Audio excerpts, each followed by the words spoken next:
Então, aquilo que nós já conhecemos bem, que o problema não está nas pessoas, o coração do problema é o problema do coração, ou seja, aquilo que nós trazemos, o nosso coração, que levamos para os nossos relacionamentos e para as circunstâncias, ele é o problema, ele que causa as lutas, os conflitos, e não as pessoas e as circunstâncias. A culpa não é do outro.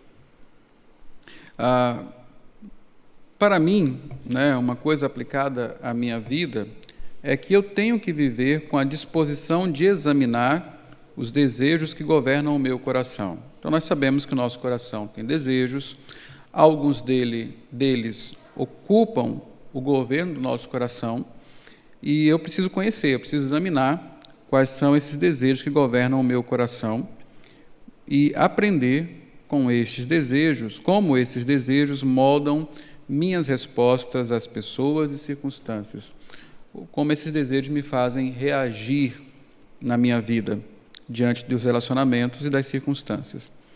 E para os outros, o que eu preciso entender é que a minha efetividade como um instrumento de mudança de Deus envolve ajudar outros a reconhecer e confessar o que realmente governa o coração. Eu preciso pedir a Deus para sondar o meu coração, ter um cuidado, e eu preciso também ser instrumento para ajudar outros. Se eu quero que eles mudem conforme a palavra de Deus, eu preciso ajudá-los a entender o que realmente governa o coração deles. Esta é a causa de todos os problemas. Não se esqueça disso. Se você não quiser lembrar de mais nada, eu creio que o ponto fundamental nessa primeira fase desse estudo sobre instrumentos nas mãos do Redentor é você compreender que o problema é o coração e não é nada que está à sua volta, mas é o seu próprio coração. Então, por que irmãos brigam? É bem interessante, né? Eu tenho filhos pequenos e de vez em quando eles estão brigando, estão discutindo. E eu ou Raquel, chegamos para terminar com aquela discussão, e o que nós vemos é uma série de acusações, né? Um acusando o outro de ter feito alguma coisa errada, um apontando o dedo para o outro, um reivindicando, exigindo coisas do outro. Quando eu chego, eu também exijo algumas coisas deles, e muitas vezes começo também a acusá-los de serem briguentos, de repetirem aquela briga o tempo todo, de não serem os melhores filhos, e de repente estamos três ali nos acusando, apontando um para o outro a causa. Eu estou irado porque eles estão brigando, um está irado com o outro porque o outro deixou de fazer o que o um queria, e de repente nós estamos ali naquela briga ali, e o problema, nós estamos sempre acusando o outro. Se em determinado momento um de nós, e se espera que seja o adulto, faça isso, para aquela confusão e simplesmente resolve pedir perdão, assumir os seus próprios erros, a gasolina que fazia aquele fogo simplesmente se acaba. Toda a briga acaba quando cada um assume a sua responsabilidade. A briga só existe quando nós apontamos para o outro. Então, a Bíblia ela é sábia, pois é a palavra de Deus, e ela nos faz enxergar isso. O problema está no coração. Existe uma relação direta entre os meus desejos e os meus conflitos. Existe uma linha direta entre o meu coração e as brigas nas quais me envolvo. Então, nós, lembrando da última lição, da última vez que conversamos aqui sobre isso, nós vimos uma dinâmica, um progresso que acontece em nosso coração, que nos leva do desejo ao conflito.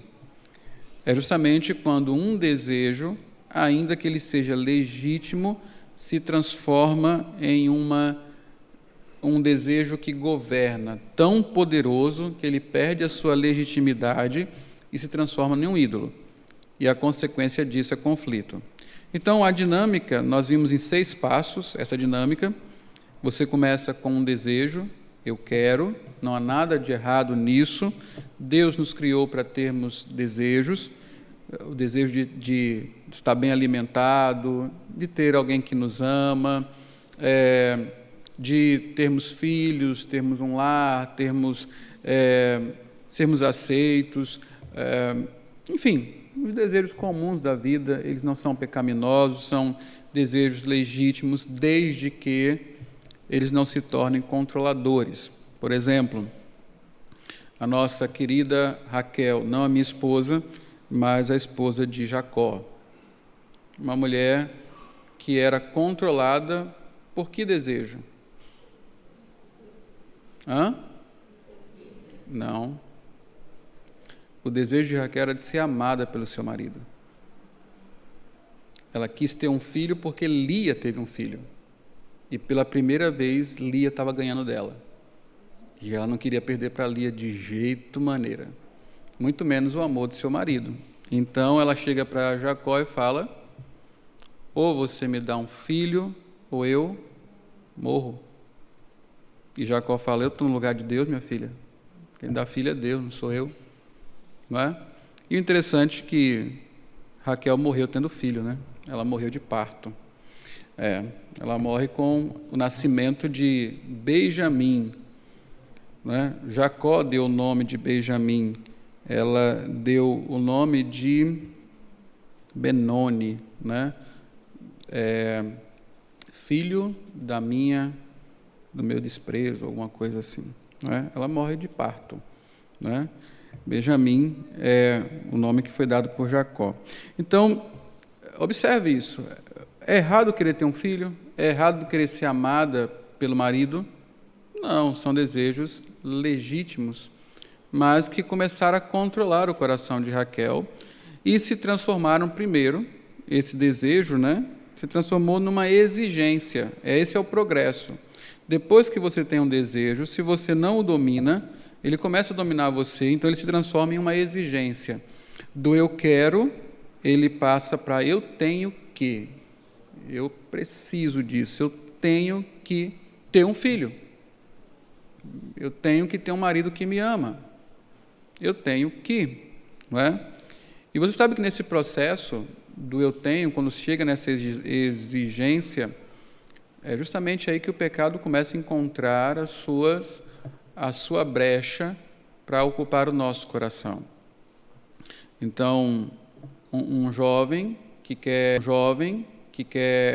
ser aceito em determinado grupo, não há nenhum problema em querer ser aceito, em querer ser amado, mas daqui a pouco ele começa a pensar que ele tem que ser aceito naquele determinado grupo, e já que ele tem que, aquilo é uma demanda, é uma exigência do seu coração, ele está disposto a abrir mão dos seus princípios, dos seus valores, ele está disposto a se vestir igual, a cortar o cabelo igual, a usar as coisas que aquele grupo usa, a frequentar os mesmos lugares, a ter o mesmo tipo de vocabulário. Ele está disposto até de trocar a sua família por aquele grupo. É um desejo legítimo de ser aceito, não há problema nisso, mas que se transforma em uma exigência. E se a exigência não for controlada, nós vamos para o terceiro passo, ele transforma em uma necessidade. Agora não é que eu tenho que, é que eu preciso. É vital isso. Como Raquel, ou você me dá um filho, ou eu morro. Isso é vital para mim, é necessário para a minha existência. Não é? Então, aquela jovem que já não está tão jovem assim e ainda não arrumou um marido. E ela chega e fala: pastor, eu preciso de um marido. E eu falo: espere, dê um tempo. Mas chegou um vizinho novo lá no condomínio, ele não é crente, mas isso não é problema, porque eu preciso dele. E eu preciso tanto que Deus providenciou esse mesmo para mim. A necessidade agora da exigência passa para uma necessidade. Do eu quero se tornou eu tenho que, e agora eu preciso. Sem isso eu não vivo. E aí nós temos o próximo passo. Dessa necessidade surge uma expectativa. Qual é a expectativa? Você deveria me ajudar a conquistar o que eu quero. Porque se você me ama e sabe que eu tenho uma necessidade, você deveria satisfazer essa necessidade. É por isso que é aí que começa o meu desejo a afetar os meus relacionamentos. Então, um pai quer ter um filho médico, mas o menino quer ser engenheiro civil ou carpinteiro, sei lá. E, de repente, o pai vai percebendo os estudos chegarem ao fim e o filho encaminhando para uma outra faculdade, ou vai para uma escola técnica. Ele fala: meu filho, mas todo o meu investimento e o meu sonho é que você seja médico. Ele: mas eu não quero ser médico. Mas se você me ama, então você tem que ser médico. E quando o filho não atende essa necessidade, melhor, essa necessidade que o pai criou, né, vem o quinto ponto, o quinto passo dessa degradação do desejo, que é o desapontamento. Bom, então você deveria ter feito isso, mas você não fez.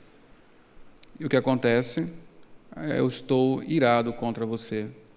Você não é o filho que eu queria ter, não é? Você não atendeu às minhas expectativas. E quando vem o desapontamento, enfim, essa degradação do desejo chega à punição, que é: porque você não fez, então agora eu vou gritar com você, bater em você, decretar a sua morte emocional, eu não vou mais falar com você, você para mim não existe, e assim por diante, e até agressões físicas, atos de violência, por assim dizer.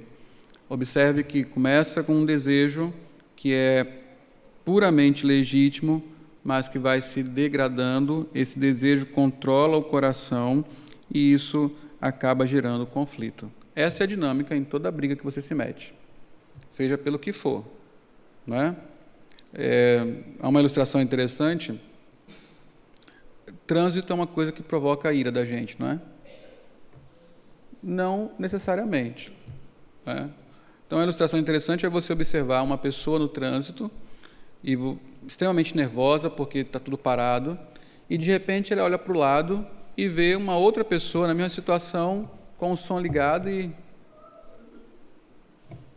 de boa, tranquilo. Então, não é o trânsito, não é?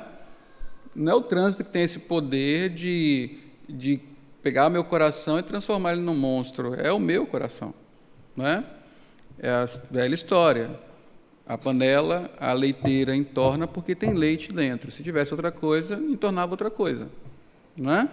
Então, essa é a dinâmica e é isso que Tiago nos ensina, não é? Tiago nos fala que por que nós brigamos? Por causa dos desejos que militam no coração de vocês. Essa é a razão dos nossos conflitos. Em casa, na igreja, no bairro, politicamente, socialmente, na faculdade, em qualquer relacionamento, é assim que acontece o nosso conflito. É a Bíblia tirando um raio-x dos nossos conflitos. Então, para você não entrar em conflito, você precisa resolver que problema? O problema do seu coração, não é? Não tente mudar as circunstâncias nem as pessoas. Jesus Cristo nos ensina: tira a trave do teu olho primeiro. Vamos para outro texto hoje, Gálatas, capítulo 5. Vamos para a segunda parte dessa lição,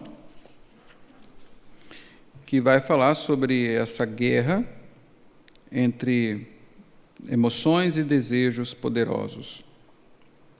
Gálatas 5, 13 a 26. É outra passagem que explica como nossos corações lutam e como esta luta molda nossa resposta às pessoas e situações. Veja a guerra que está em nosso coração todos os dias.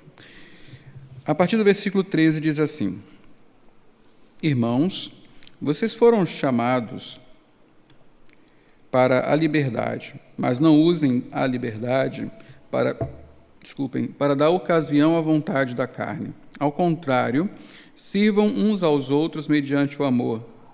Toda a lei se resume num só mandamento: ame o seu próximo como a si mesmo. Mas se vocês se mordem e se devoram uns aos outros, cuidado para não se destruírem mutuamente.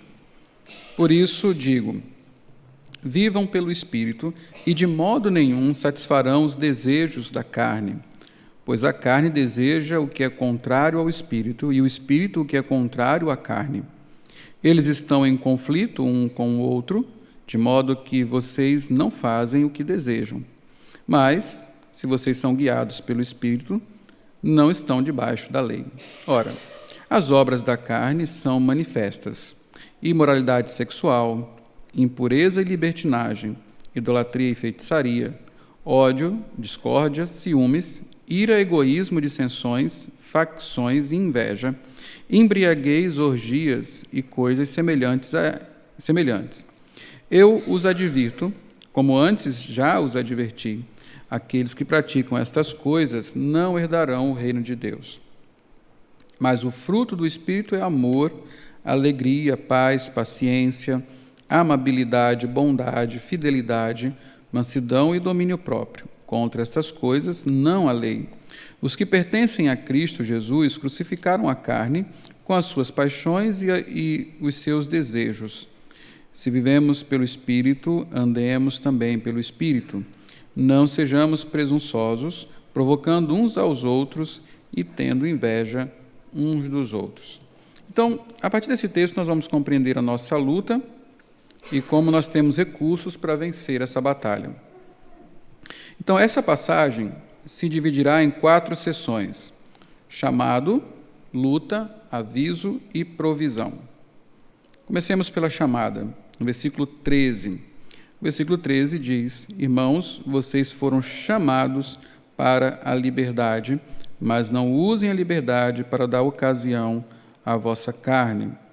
Ao contrário, sirvam uns aos outros mediante o amor. Então, a chamada é o que nós deveríamos servir um ao outro. Porém, todos já reconhecemos quão difícil é cumprir isso. Diante do argumento de pegar a última batatinha do saquinho, que convence que eles não poderão viver juntos, nós encontramos algo mais difícil, que é viver amavelmente servindo um ao outro. É mais fácil vivermos exigindo, é mais fácil esperarmos sermos servidos. Parece mais fácil lutarmos pelo nosso lugar e nossos direitos. Por que servir aos outros é uma luta? Por que parece tão difícil? Por que demanda tanto sacrifício? Por que poucos de nós caminham pela vida numa atitude de serviço? Qual é o problema de cumprir esse mandamento de amar uns aos outros? E você sabe que nós já conversamos aqui, amar não é o sentimento da musiquinha, né? De fim de acampamento, que todo mundo chora porque está de mão dada e foi um acampamento maravilhoso e agora nós somos os melhores amigos para a vida inteira nos próximos 15 dias. Não é isso, não é? Amar na Bíblia, ela se traduz em serviço. Nós amamos a Deus por meio de amar os nossos irmãos. Por isso é impossível amar a Deus sem amar o irmão.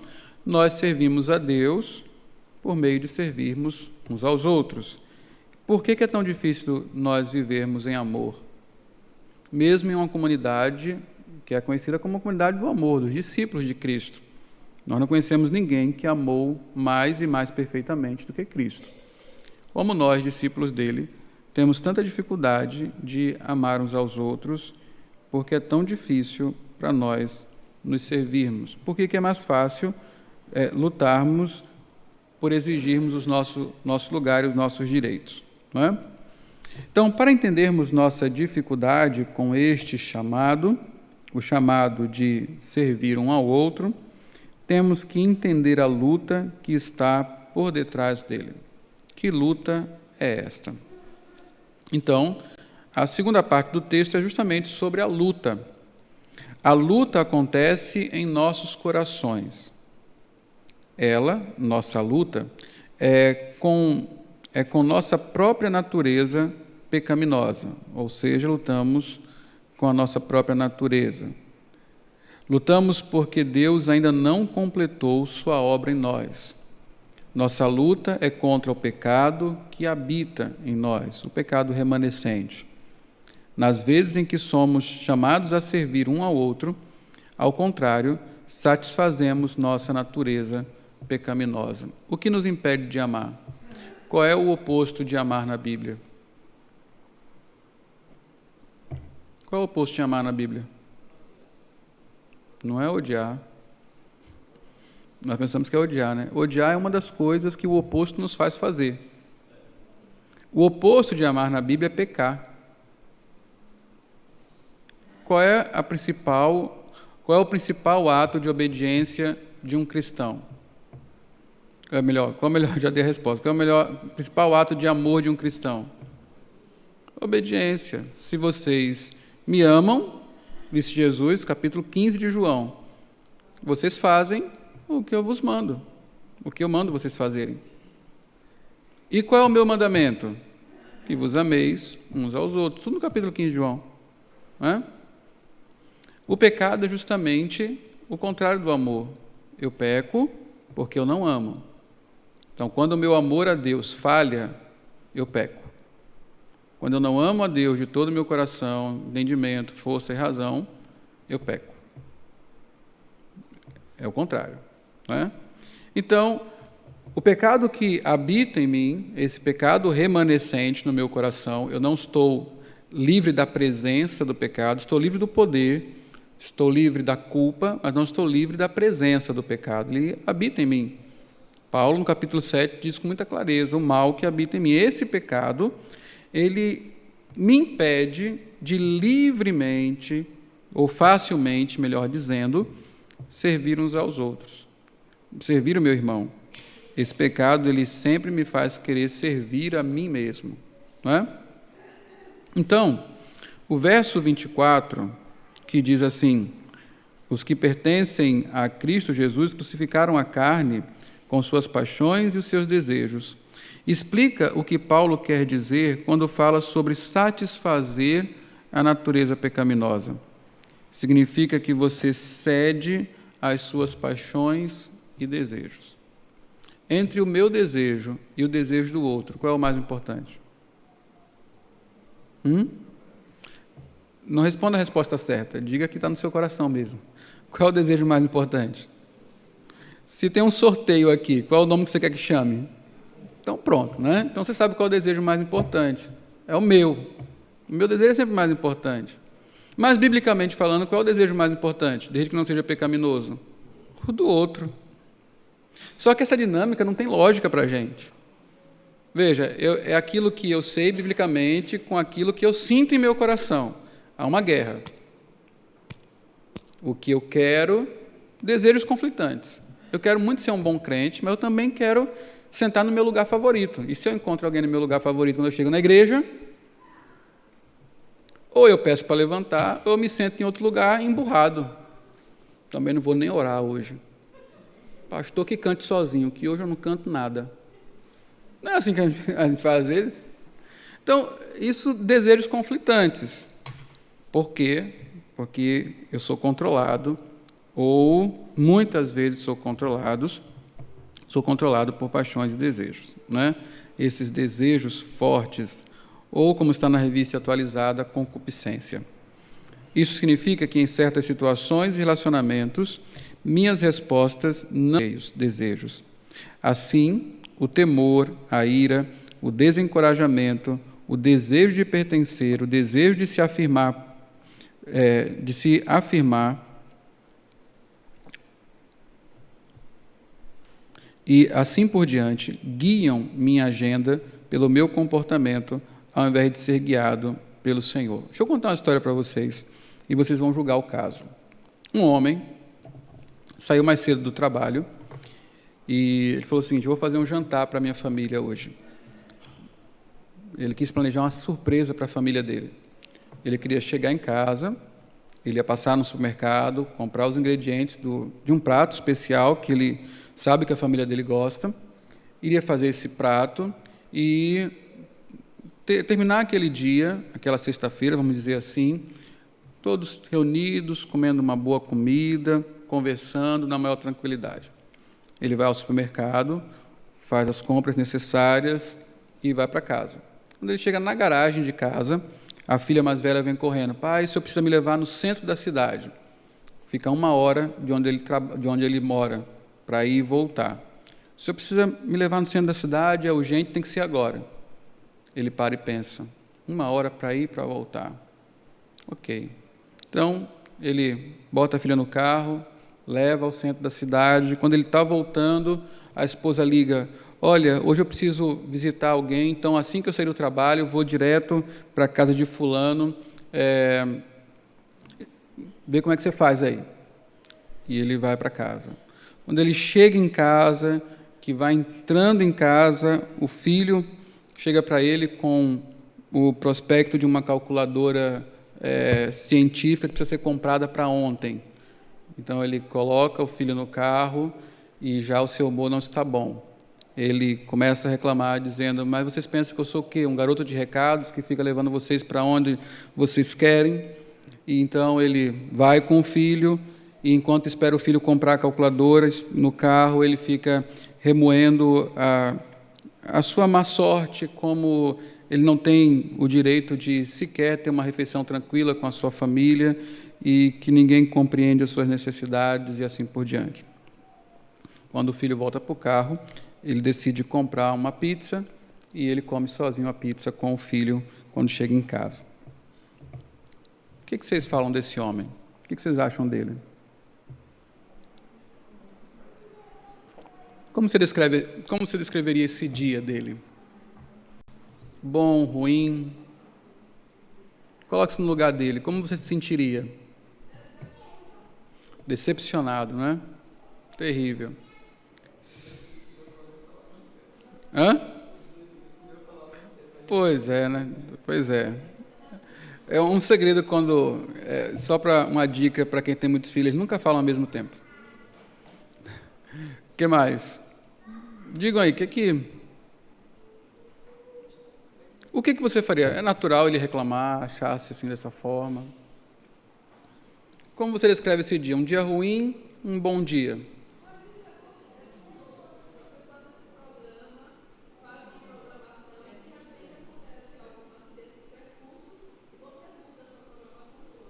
Ótimo, é isso mesmo. Isso é uma coisa que acontece quase sempre.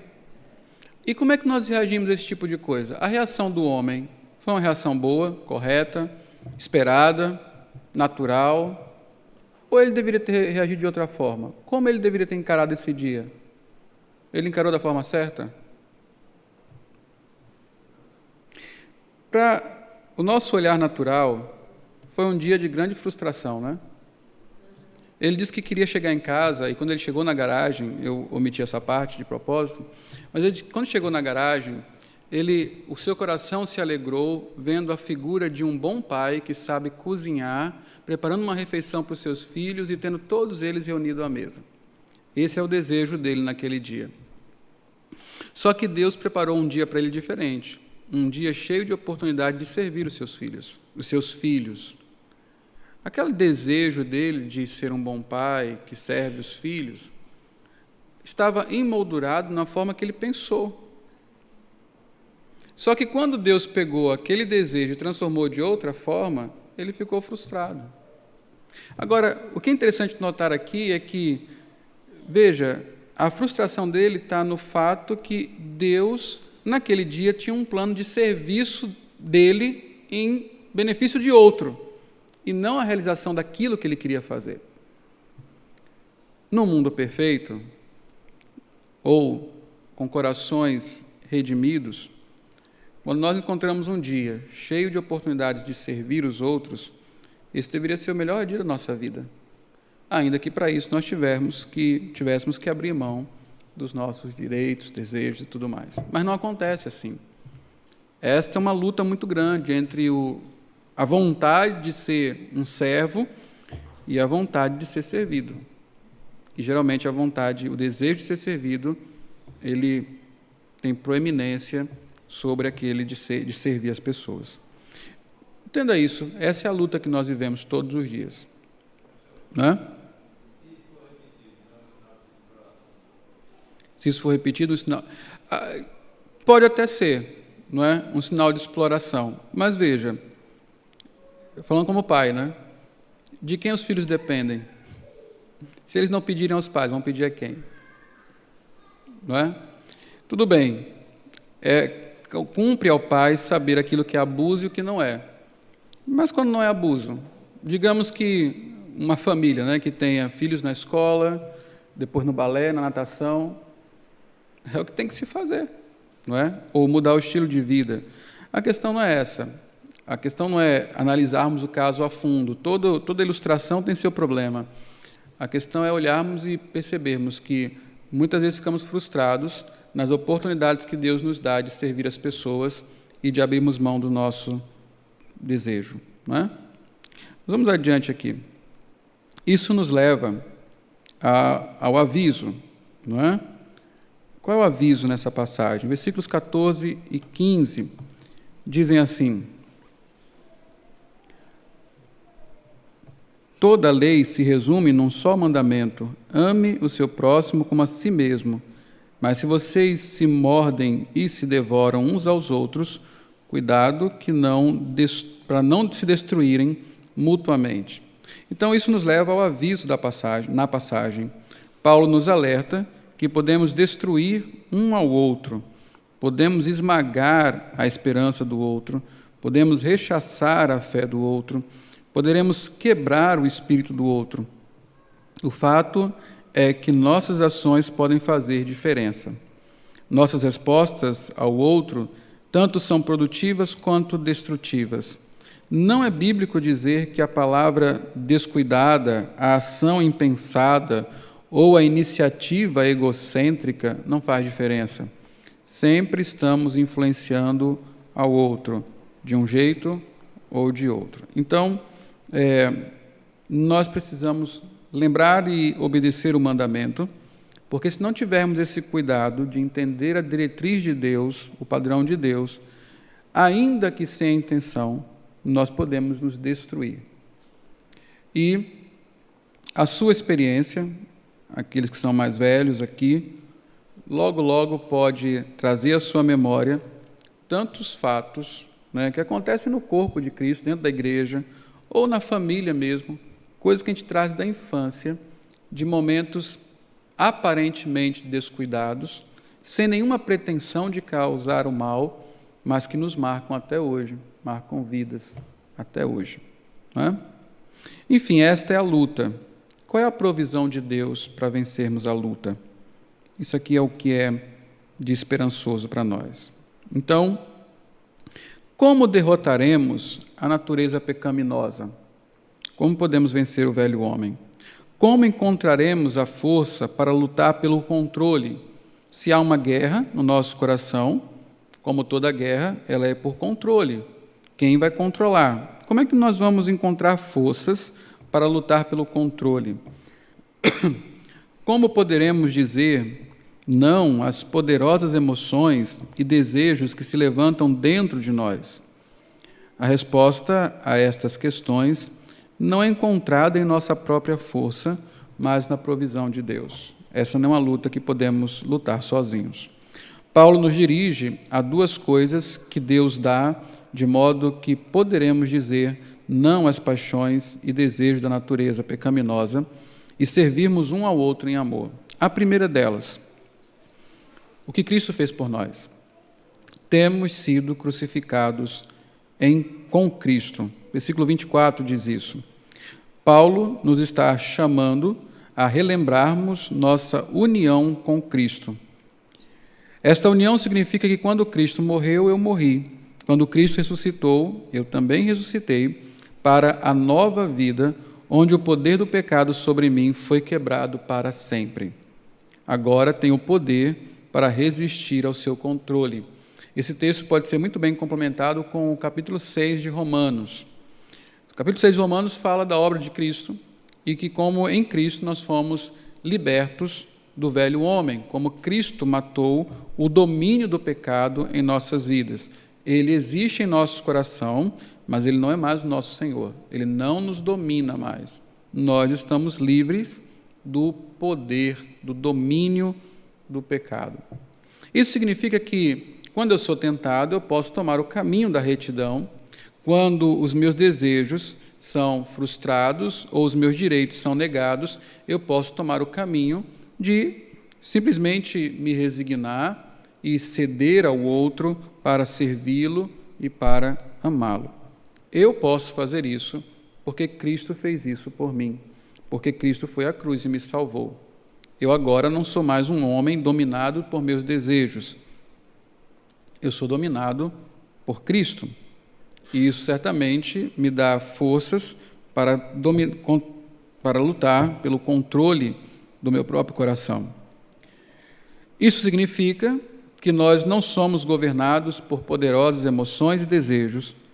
Podemos resistir-lhes e responder um ao outro em amor servil. Se você observar, é justamente o que o mundo fala o contrário, não é?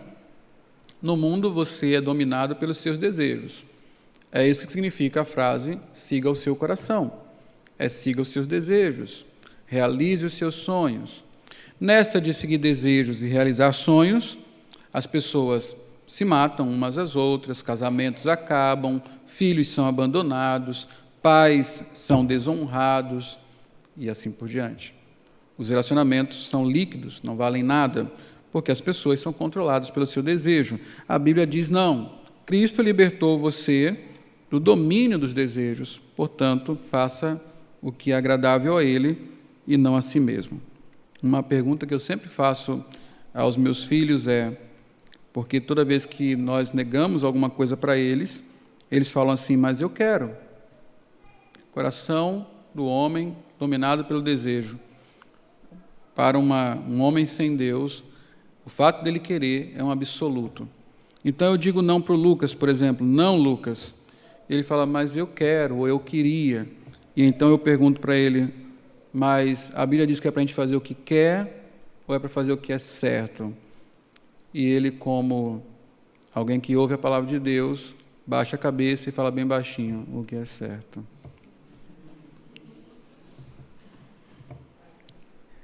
Nós vemos a luta contra o pecado todos os dias, quando educamos nossos filhos. E percebemos que ela acontece dentro de nós também. Graças a Deus, porque Cristo nos libertou do domínio do desejo. A segunda coisa, tem-nos sido dado um espírito batalhador, o Espírito Santo, logicamente, né? E ele fala assim, porque os versículos 16 a 18 dizem que o Espírito Santo guerreia em nosso coração. Por isso digo, vivam pelo Espírito, de modo nenhum satisfarão os desejos da carne, pois a carne deseja o que é contrário ao Espírito, e o Espírito que é contrário à carne, eles estão em conflito um com o outro, de modo que vocês não fazem o que desejam. Mas se vocês são guiados pelo Espírito, não estão debaixo da lei. Então, o Espírito milita contra a carne, luta, está em conflito com os nossos desejos. E isso é muito bom, porque é justamente isso que nos dá poder para vencer os nossos desejos. Por que este nome? Porque o Espírito Santo que habita em nós luta em nosso favor pela nossa causa. Paulo está literalmente dizendo aqui que o Espírito se coloca contra a natureza pecaminosa. Deus sabia que nossa natureza era tão fraca e que o conflito interior é tão poderoso que Ele não poderia nos deixar por nossa própria conta. Ele nos enviou o seu Espírito, que literalmente vive em nós, de tal sorte que sem seu poder, nós estaríamos, por seu poder, melhor dizendo, nós estaríamos aptos a vencer as paixões e desejos de nossa natureza pecaminosa. O Espírito Santo rasga e habita em nós, e assim nós podemos vencer. É dele que vem a eficácia do nosso esforço, em nossa luta. Por causa do poder do pecado ter sido quebrado e o Espírito Santo ter sido dado, podemos dizer não às poderosas emoções e poderosos desejos e ser livres para servirmos um ao outro em amor. A pergunta que é importante nós respondermos é, eu sou capaz de fazer isso? eu sou capaz de abrir mão dos meus desejos? Eu sou capaz de ter uma outra reação diante dos relacionamentos e dos conflitos? Um marido é capaz de tratar melhor a esposa é capaz... Os conflitos em um lar podem ser resolvidos entre irmãos? Os conflitos estabelecidos dentro de uma igreja podem ser resolvidos? Lógico. Para o crente, tudo é possível, tudo posso naquele que me fortalece. E a questão não é uma questão de simples boa vontade, é uma questão teológica, espiritual. Primeiro, Cristo me libertou dos meus pecados e dos meus desejos pecaminosos. É Ele quem controla e não mais os meus desejos. Segundo, o Espírito Santo habita em mim e Ele é um espírito guerreiro. Ele milita contra os meus desejos, de forma que eu possa subjugá-los à vontade de Cristo e assim servir os meus irmãos. Então, a grande questão: conforme você lida com as situações e relacionamentos do seu dia a dia, que coisas tendem a controlar o seu coração? Nos seus relacionamentos, o que tem controlado o seu coração? É uma coisa para você parar e pensar. Veja, um dos objetivos nossos aqui é saber o que tem controlado o meu coração e como isso afeta a minha resposta aos relacionamentos e às circunstâncias. Conceitos a serem revistos aqui. Primeiro, o que a pessoa faz e diz não é causado pelas pessoas e situações ao seu redor. Não é culpa dos outros nem das circunstâncias. 2. O comportamento da pessoa é sempre controlado pelos desejos que governam o seu coração. O coração é o problema, ou a solução, no caso de Cristo. Temos sido unidos a Cristo e habitados pelo Espírito Santo, de modo que podemos dizer não às paixões e desejos da natureza pecaminosa. Glória a Deus por Jesus Cristo. Aplicado à nossa vida, personalizado aí, quando me preocupo em entender minhas emoções, palavras e ações, tenho que primeiro examinar o meu próprio coração. Antes de olhar o comportamento, veja o coração. 2. Tenho que aprender a questionar a mim mesmo quais emoções e desejos me controlam nos diversos relacionamentos e situações da minha vida. 3. Tenho que aprender a afirmar minha identidade em Cristo e descansar na habitação do Espírito Santo quando busco servir os outros em amor. Em relação às outras pessoas, o que eu preciso saber?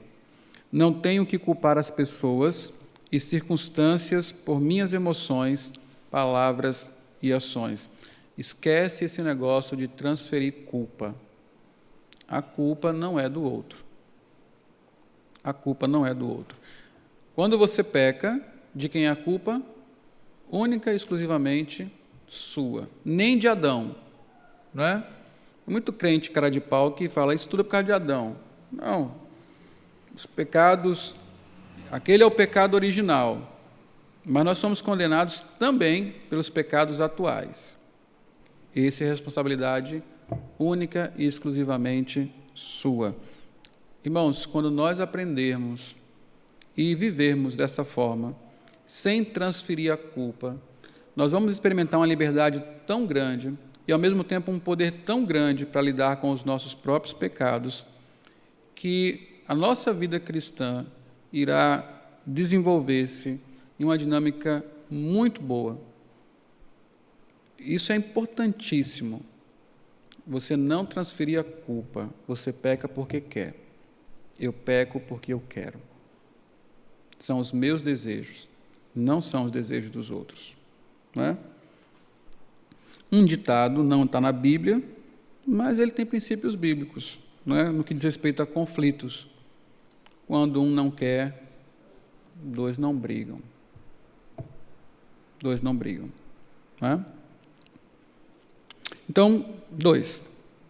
Sempre tenho que lembrar que os desejos que governam meu coração moldarão a maneira que eu me relaciono com as pessoas em minha vida.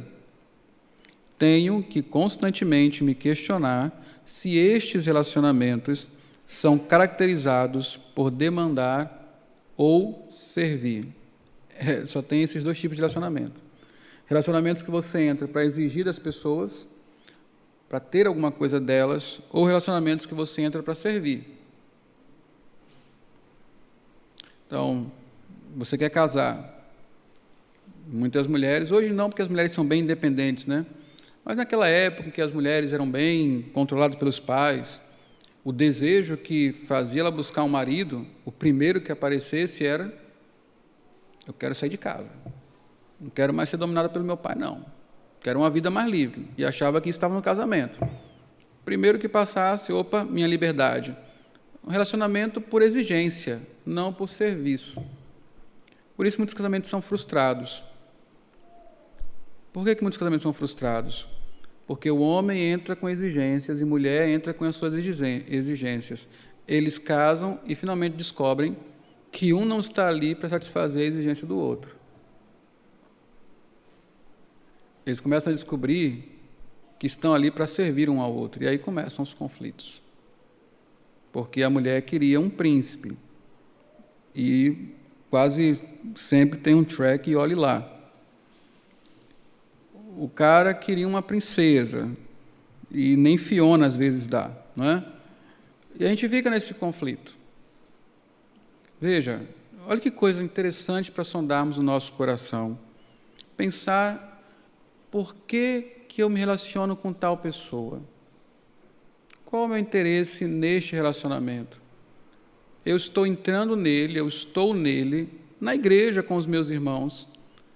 É para servir ou em busca das demandas do meu próprio coração? É para servir ou para manipular? Não é? Isso acontece, inclusive, entre pais e filhos. Não é? Não há tanta pureza assim nesse sentimento, depois do pecado, logicamente. 3, tenho que me comprometer a ajudar pessoas a se lembrarem de que elas estão em Cristo quando lutam com tentações para satisfazer sua natureza pecaminosa. É uma coisa que no aconselhamento acontece muito, né? Alguém chega e fala: mas eu não consigo. E eu falo: ou você não quer. E naquele momento parece que liga uma chave, não é? Porque o crente consegue tudo em Cristo. Tudo. Não há pecado que prevaleça sobre a graça. Não há pecado que seja mais forte que a obra da cruz. Não há domínio que supere o do Espírito Santo. Maior é o que está em nós do que o que está no mundo. Ou eu creio nisso, ou então eu estou aqui à toa, não é? Então acredite, você pode ser um pacificador na sua casa. Você pode resolver os conflitos do seu lar, da sua igreja, começando pelo seu coração. Começando a assumir as suas responsabilidades e tratando os seus desejos, os ídolos que governam o seu coração, colocando-os na cruz e dispondo-se a amar o seu irmão e servi-lo de coração. Tem uma atividadezinha aí para você fazer e faça. É uma forma de aplicar o que nós aprendemos aqui à sua vida durante esses dias. Estude as seguintes passagens para ver como Jesus olhou além do comportamento externo para o coração. As duas lições, as 3 lições primeiras que falam do coração, elas são bem apoiadas por esses textos que aqui estão apresentados. Faça esse exercício, leia as passagens e complete aqui o quadro. Você vai ver como o coração ele tem uma influência vital em nossas vidas. Sobre tudo que se deve guardar, guarde o seu coração, porque deles procedem as fontes da vida. Deus nos abençoe.